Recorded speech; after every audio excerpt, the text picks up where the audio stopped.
உடைச்ச கடல, கொஞ்சம் சோம்பு, 2 கிராம்பு, பட்டை சேர்த்து அரைச்சி எடுத்துக்கலாம். கடாயில் ஆயில் ஊற்றிக்கலாம்.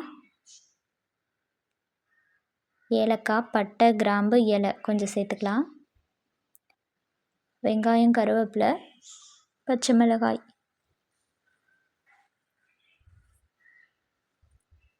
வதக்கிக்கலாம்.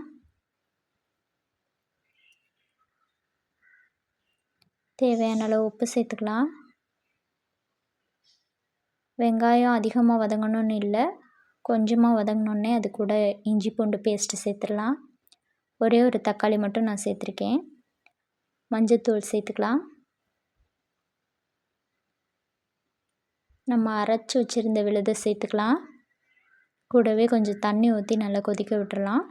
நல்லா கொதித்ததுக்கப்புறமா நான் உருளைக்கிழங்கும் கேரட்டும் சேர்த்துருக்கேன்.